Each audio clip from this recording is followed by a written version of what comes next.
네, 돈 되는 뉴스 시작합니다. 2월 23일이고요. 저희 헤드라인 통해서 먼저 4개의 기사 살펴보도록 할게요. 첫 번째 헤드라인부터 만나보시죠. 자동차 업계가 미국으로 몰려들고 있습니다. 미국의 막대한 투자를 받기 위한 결정인데요. 국내에도 전략 산업으로서의 전폭적인 지원이 필요하다는 목소리가 나옵니다. 다음 기사 보시죠. 미국에서 긴축 우려감이 다시 커지고 있죠. 올 3월 빅스텝에 이어 최종 금리가 6%까지 오를 수 있다는 전망에 시장도 다소 긴장하는 모습이었는데요. 다만 간밤 미국에서 FOMC 의사록에서 시장 흔들 만한 특별한 내용이 없던 것으로 확인됐습니다. 자, 다음 기사입니다. 연준의 긴축 장기화 우려가 재부상하자 달러당 원화값이 급락하면서 약 2개월 만에 다시 1,300원대에 어제장 올라가는 모습이었습니다. 여기에 미국 주요 지수 발표가 줄줄이 기다리고 있는 상황이라 관망세가 좀 이어질 수 있을 것이란 전망도 나옵니다. 마지막 기사 보시죠. LG 에너지 솔루션과 포드, 튀르키예 코피그룹이 전기차 배터리 생산 합작법인을 설립 추진하기 위해서 양해각서를 체결했습니다. LG 에너지 솔루션은 유럽 전기 상용차 시장에서 주도권을 선점하겠다는 계획입니다. 자, 4개 봤는데요. 오늘도 2개 꼽아보죠. 선택은 미국. 러시가 늘어나고 있는 이 전기차 산업 한번 살펴보겠고요. 더불어 긴축 우려가 다시 올라오고 있는 이 흐름까지 짚어봅니다. 함께 하실 분은요. 인사이트 K 배종찬 소장입니다. 어서 오세요. 안녕하십니까. 소장님 오시면 돈 되는 항상 남자 배종찬입니다. 네? 돈 되는 남자 배종찬입니다. 감사합니다. 네. 돈 되는 남자와 함께하는 이 시간. 네. 오늘은 돈 되는 뉴스 속에서 어떤 내용을 발굴해 볼 수 있을지 첫 번째 기사 확인해 보도록 할게요. 미국의 IRA 혜택 이미 너무 많이 알고 있고요. 예. 신북미 자유무역협정, 이것도 새롭게 나온 이야기 아닙니까? 그렇죠. 이런 식으로 되게 많은 혜택을 주겠다니까 국내 기업들이 다들 미국에 가려고 해요. 예. 어떤 협력사들이 좀 미국 투자에 나서고 있는 건가요? 현대차 이제 협력사라고 봐야 되겠죠. 우리 주력 자동차 완성업체가 현대기아차이기 때문에 여러분들이 이 트럼프 대통령 때부터 이어져 왔던 아메리카 퍼스트, AF 이 현상을 지금 바이든 노믹스라는 이야기는 안 합니다만 바이든 행정부의 이 경제 철학에도 그대로 담겨져 있다 봐야 될 것 같아요. 그래서 우리 매일경제 기사를 봐도 그렇고 차 생태계가 붕괴된다, 전기차 공동화 위기다. 근데 어쩔 도리가 없을 것 같아요. 그러니까 이 대세의 흐름을 꺾기는 너무 힘들다. 왜 그러냐면 우리가 차를 만들어서 내수도 있지만 가장 많은 차를 팔고 있는 곳이 어디예요? 미국 시장이에요. 네. 그러니까 미국으로 진출할 수밖에 없다.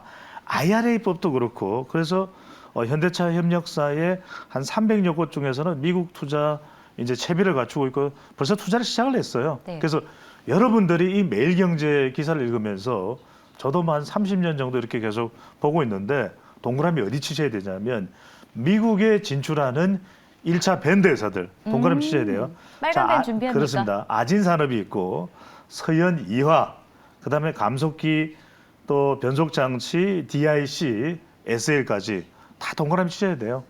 더 있겠죠 앞으로. 그러니까 이 회사들은 앞으로 꾸준히 성장할 수밖에 없다. 그리고 이 회사가 미국에 진출하고 나면 이제는 완성차 업체가 이 현대 기아차 현지 공장만 있는 게 아니겠죠. 포드도 있습니다. GM도 있습니다.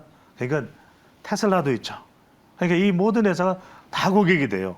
이 회사들을 여러분들이 잘 눈여겨봐야 될 것 같습니다. 네, 결국 말씀하신 대로 메이드 인 아메리카 바람이 불면서 국내 시장이 어쩔 수 없이 갈 수밖에 없는 상황인 건 알겠는데 우려가 공존하고 있다고 해요. 공존하고 있습니다. 앞으로 국내 자동차 산업 전망 좀 어떻습니까? 무슨 말씀이냐면 이제 요 3단계 여러분들이 이 수순을 알고 있어야 돼요. 이게 이제 돈 되는 과정입니다. 첫째, 이제 내연기관 차는 이제 쇠퇴예요.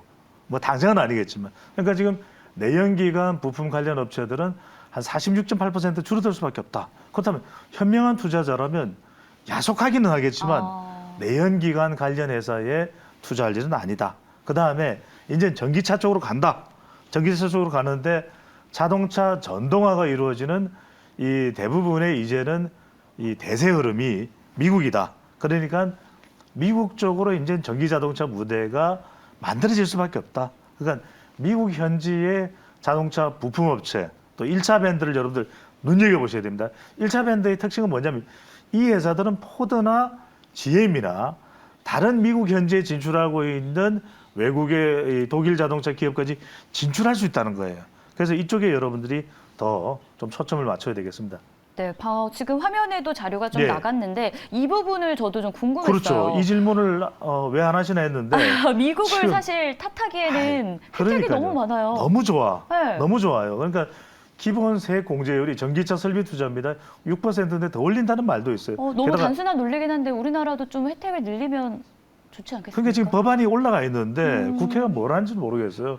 왜냐하면 왜 뭐 윤석열 정부가 그걸 뭐 법안을 올렸다가 또 수정을 하려는 건데 수정을 100번 하면 어떻습니까?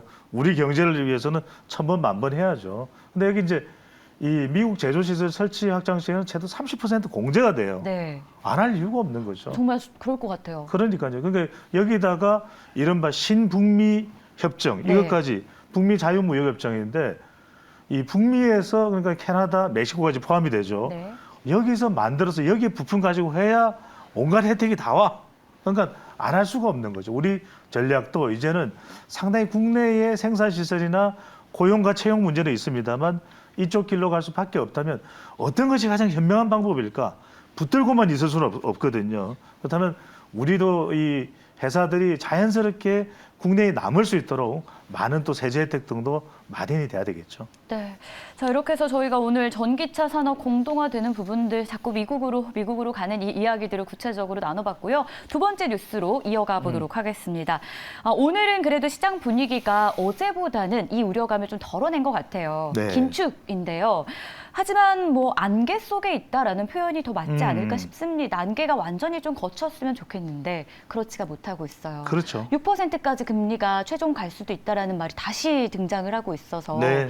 왜 그러는 건지 배경이 뭔지 좀 체크를 부탁드릴게요. 아직 인플레이션이 안 끝났다 이거예요. 그래서 이제 제가 지금 뭐 한간에 유행하고 있는 것이 제가 개발한 5선 메모법 아니겠습니까? 그러니까 원래는 우리가 이 긴축 완화가 한 신길역에서 끝나는 줄 알았어. 5호선 아시는 분들. 근데 여의도역에서도 안 끝나고 마포역까지 가야 되는 거예요. 그 이야기는 아직 인플레이션이 안 끝났다. 자꾸만 CPI 지수 정도만 보고서 결정하지 마라. PC 지수나 지금 PPI 지수가 안 좋단 말이에요. 이게 왜냐면 경기 여전히 확장 조짐이 있거든요. 네. 그러면 그럴 때는 더 좀 물가를 잡게. 여러분들 이렇게 생각하시면 안 돼요. 연준이 경제를 활성화시키는 거 아니에요. 미국 연준은 물가를 잡는 곳이에요. 물가 잡는 게 우선이란 말이에요. 그렇기 때문에 지금 뭐 시장 금리가 오히려 기준 금리를 상회하는 수준이다. 그러니까 골드만삭스에서 어떤 이야기가 나오냐? 연준 올해 금리 세 차례 더 인상을 예상한다. 여러분 골드만삭스가 어떤 곳이냐면요. 골드만삭스 출신이 미국의 백악관을 가요. 그래서 이런 이야기를 합니다. 뉴욕에 본사가 있으니까 워싱턴의 백악관이 골드만삭스 분소다. 오. 제넷 옐런 지금 재무장관도 연준 의장 출신이죠. 네. 그럼 이게 간단히 올해 내에 기준금리 완화할 일이 아니라는 거예요. 그렇다면 이런 공포가 좀 시장을 계속 지배하게 된다면 채권 시장에도 민감할 수 있고 그렇죠.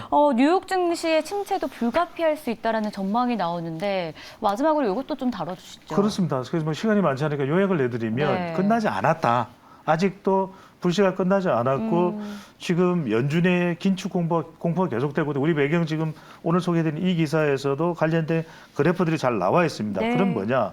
계속해서 기준금리는 올라갈 것이다. 지금 우리 금융통화위원회는 동결했지만 이 여파가 미국이 3월 달에 빅스텝 정도로 올리게 된다면 어떤 여파가 올지 몰라요. 그런데 아직 환율은 그래도 킹달러까지는 가지 않을 것이다. 우리가 킹달러 가면 킹 받습니다. 그런데 그 정도 가지 않는 것은 지난해 우리가 10월이었잖아요. 그렇죠. 적극적으로 우리가 외환 관리 하고 있는 것도 있고 또 국민연금과 한국은행이 통화수합 장치가 있어요. 자, 여러분 이럴 때 짧게 이럴 때는 여러분들 반드시 살 수밖에 없는 우리 생필품 소비재 있죠. 네. 음식료나 식음료 쪽을 여러분들이 눈여겨 보실 필요가 있어요. 왜? 아무리 힘들어도 더우면 마셔야 돼요. 더워집니다. 이제 먹을 건 그래도 편의점 가서라도 먹어야 돼요. 그래서 여러분들이 식음료 쪽을 좀 눈여겨 보실 필요가 있겠습니다. 이런 상황에서 우리가 또 봐야 되는 업종이 있다라는 점까지 함께 좀 체크를 해주셨습니다. 지금까지 돈 되는 뉴스였고요. 인사이트 K 배종찬 소장 함께했습니다. 고맙습니다. 감사합니다.